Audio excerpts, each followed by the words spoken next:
God.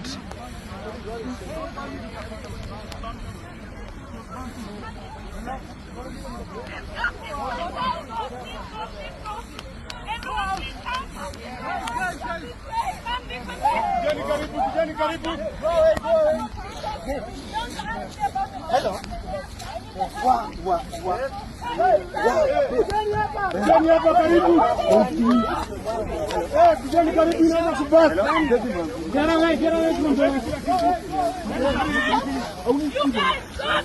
Hali ya wasiwasi ambayo inaendelea kushuhudiwa sasa hivi kule jijini Nairobi kwenye uwanja wa Wilson Airport. Dakika chache ambazo zimeweza kupita, watazamaji wangu, kuna ajali mbaya ya ndege ambayo imeweza kufanyika, na kulingana na ripoti ambazo tunazipata zinasema kwamba a plane with registration 5YBXI has crashed, landed at Wilson Airport.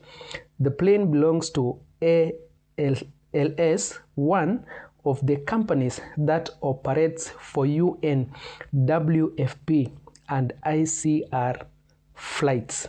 We hope that everyone is okay. Huo ni ujumbe wa watazamaji wangu kutoka kwa Robert Alai, mmoja ya wabunge kutoka kwenye upande wa ODM. Kwa hivyo watazamaji wangu, hivyo ndivyo hali ilivyo sasa hivi, na nitakuwa na kupatia ripoti zaidi kuhusiana na vile hali ilivyo sasa hivi, vile ambavyo shughuli za uokoaji zinaendelea.